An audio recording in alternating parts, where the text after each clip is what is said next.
G'day everyone, I'm your host Stephen, and welcome to another episode of the Bamboo History Podcast.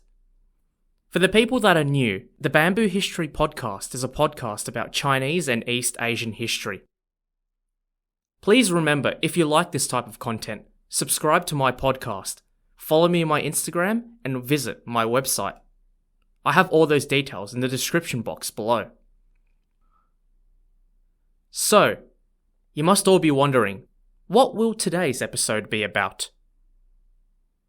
In episode 37, I told the story of the mother of the famous philosopher Mengzi, Mencius, and how the story of her moving their home 3 times was the origin of the famous Chengyu idiom, 孟母三迁, or Mencius's mum moves 3 times.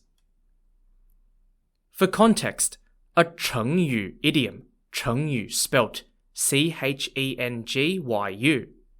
is a Chinese idiomatic expression that is expressed in just 4 characters in Chinese. Chengyu mostly originate through stories passed down from ancient times and are often incorporated into spoken Chinese today. Today's episode will feature the origin stories of 2 famous Chinese Chengyu idioms, with both coincidentally having feet as the main theme. What idioms are they? Well, let's get straight into today's episode to find out.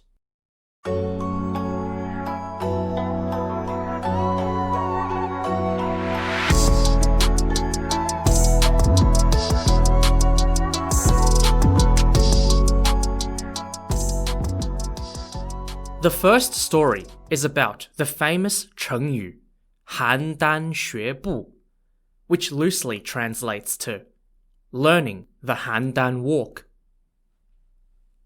Handan Xue Bu is spelt Handanxuebu.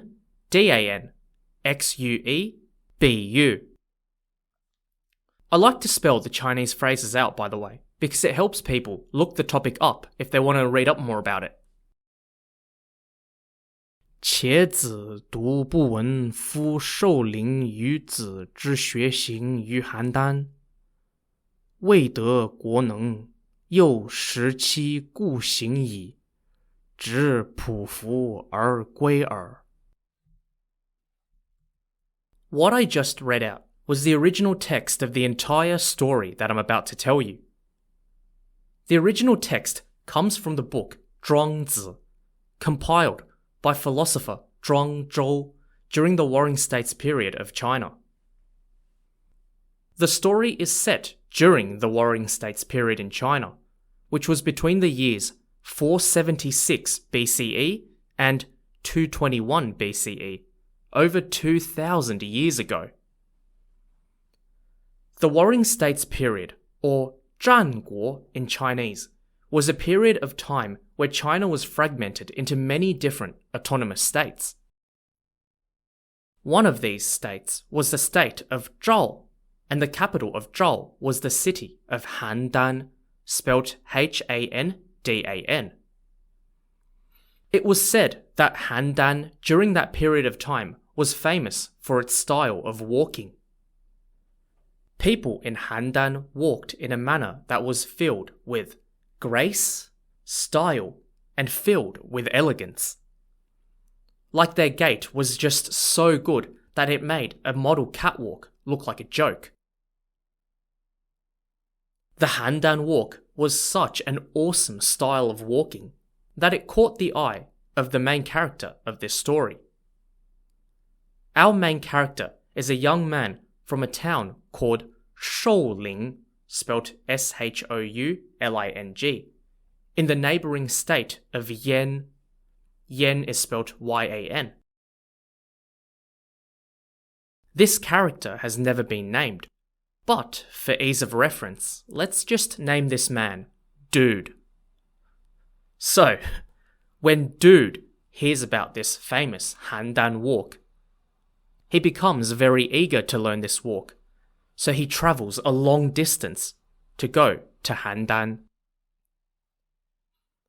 When he gets to Handan, what he hears is the truth People in Handan indeed have the most beautiful walk he's ever seen.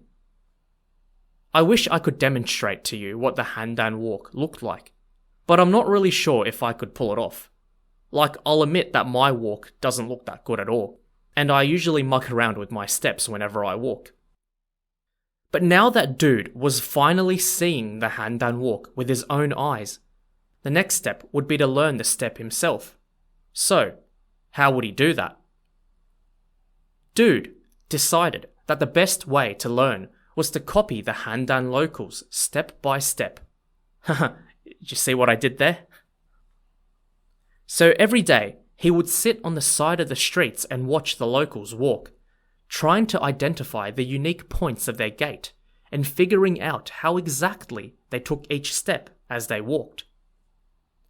As he observed more and more people walking, he would begin copying their every move. First, starting off with simple 1 and 2 steps, and then copying the flourish of their arm swinging of the Handan Walk. Sometimes he would walk right behind someone just to try and copy their steps.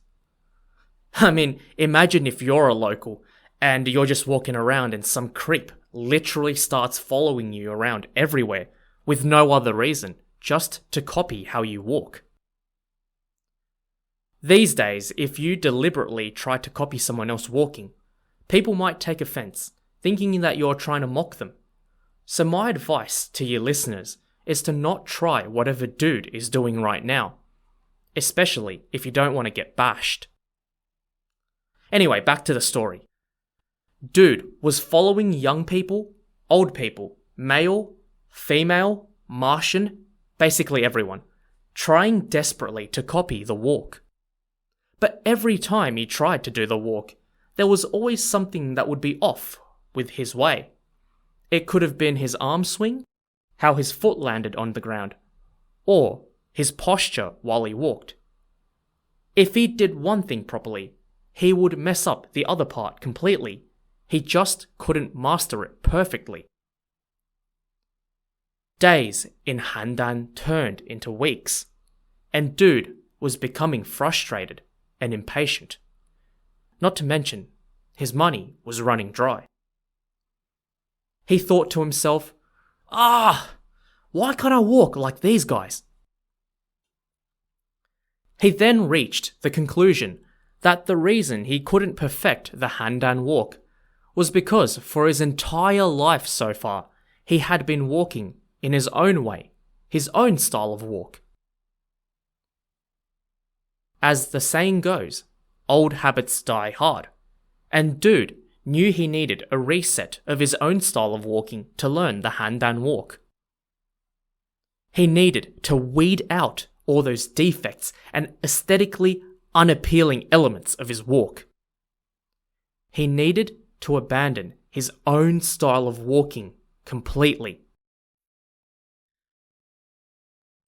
So, with a lot of perseverance, effort, determination, and patience, dude finally got rid of his own style of walking. There was a problem though.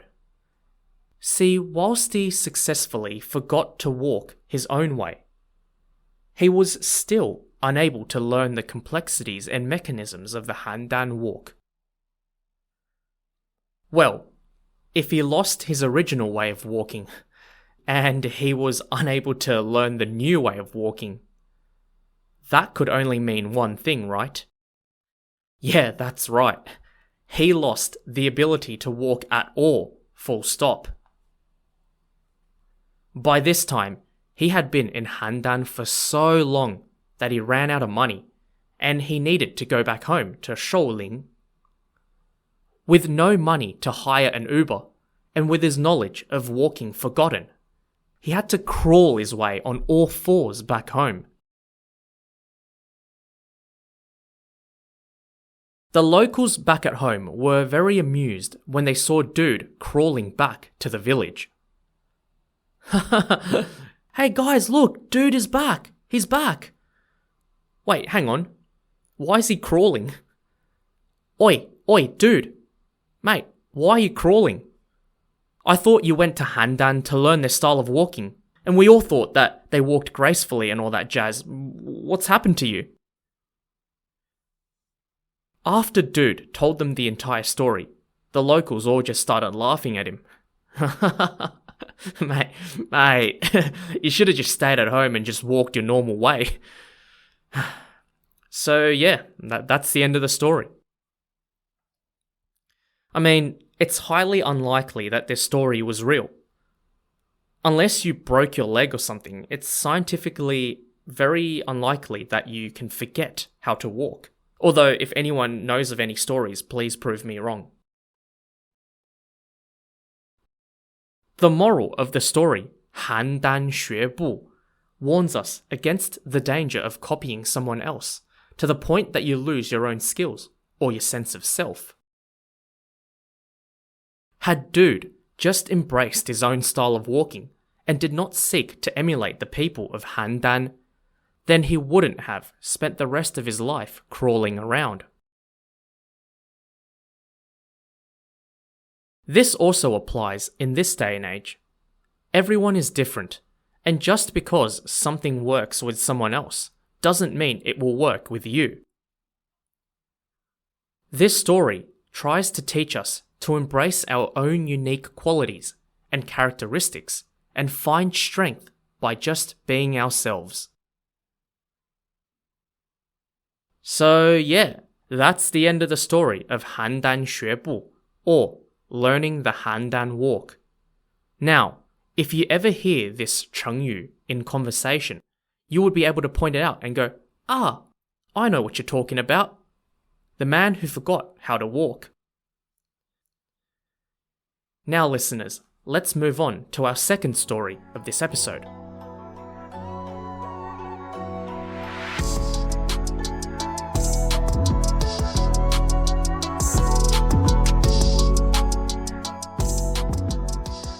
After hearing the first story, you must all be thinking, gee, what a dumbass. How does one forget to walk? Well, the next story is going to top the stupidity that you listened to in the first story. This second story is based off another famous Chinese Chengyu idiom, and it is known in Chinese as Xue Zu Shi Lu. Xue Zu Shi Lu is spelt Xuezushilu, and it's translated in English as cut the feet to fit into shoes. I'm guessing that you now understand what the story may be about. Let's get straight into it, shall we? Like our previous story, this story is also set during the Warring States period. One day, a man from the state of Chu, spelt Chu, needed a new pair of shoes. So he went down to the shoe store to look for a new pair of shoes. The sales assistant gave him a new pair of shoes to try. When the man looked at the pair of shoes, he exclaimed, "Wow! Are these the new 300 BCE edition?" And he instantly took a liking to these shoes. There was only one problem though. His feet couldn't fit into the pair of shoes. No matter how hard he tried, his feet were just too big. The man sighed, I really like these pair of shoes, but my feet are simply too big for them. So, to all our listeners, before I move on, if you can't fit into these pairs of shoes, what would you do? How would you solve this problem? By getting a bigger pair of shoes, right? That's what the sales assistant said. He said, bugger. Well, if that's the case, I'll bring out a larger pair of shoes for you. But this customer, this man, had an even better idea. He said, nah, no need to trouble you for that. Just give me a knife. What? The sales assistant was confused and thought to himself, why does this guy need a knife? But he went and got one anyway, and gave the knife to the man. What do you think's going to happen next, everyone? Well, to the horror of the sales assistant, the man got the knife and started cutting his feet. Mate, what the bloody hell are you doing? When I first heard about this part of the story, I was shocked too, as are probably all of you listeners. Let me explain why. Or actually, even better, let the guy cutting his foot explain. He explains, well, as you can see, I can't fit into these shoes because my feet are too big. So obviously my feet are the problem. But it's an easy fix. See what I'm doing here? All I need to do is just to cut off a part of my feet so that it will be small enough to fit into these pairs of shoes.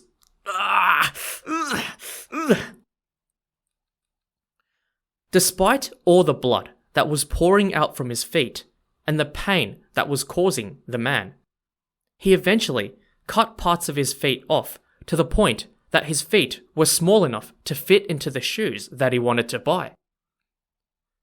I'm sure he was able to bandage his feet so that he wouldn't bleed to death.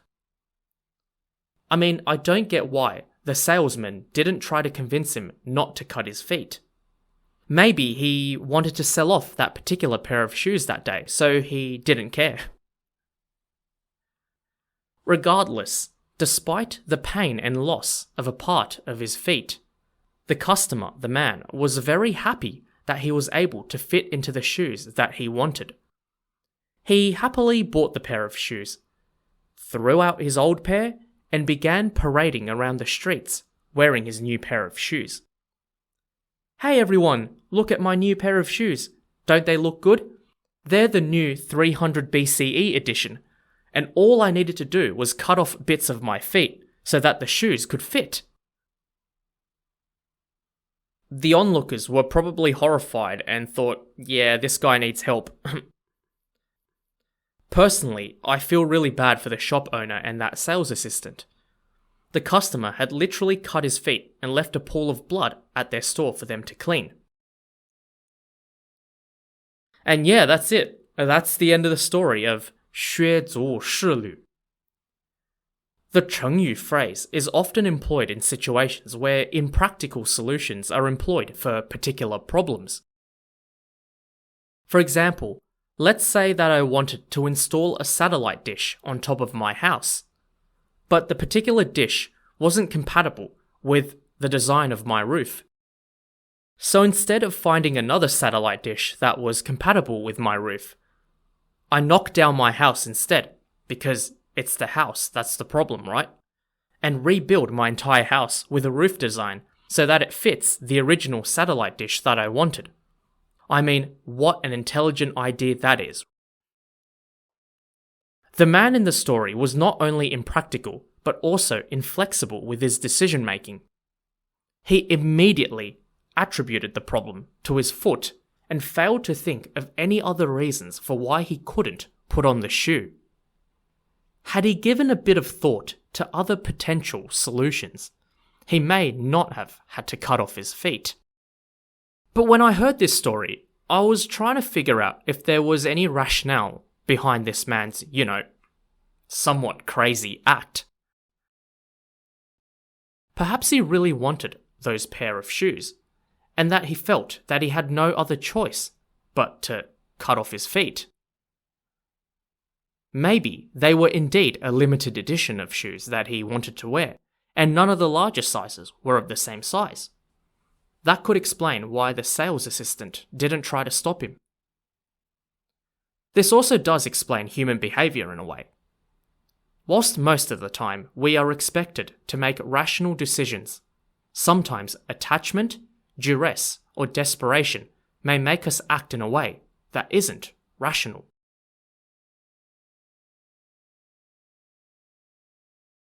So everyone, that is it. That's the end of today's episode about the origin stories of two famous Chinese Chengyu idioms, Handan Xue Bu and Xue Zu Shi Lu. I hope you all learnt something out of this episode. I know I did, and that next time, if I ever go to buy shoes, I'll remember not to cut off my remaining toes. Wait, what? Anyway, be sure to subscribe to my podcast and channel if you like this type of content. And don't forget, I also have an Instagram account and a website as well. Please check those out. All the details are in the description box below. As always, everyone, please contact me for any feedback, topic suggestions, and all that. I really appreciate all of your support for tuning into my podcast. Thank you all so much. Okay, it's time for me to go now. I need to crawl over to the kitchen to prep food. Walk over. Thanks everyone for listening. Enjoy the rest of your day or evening, and I'll see you all next time on the Bamboo History Podcast. Bye for now.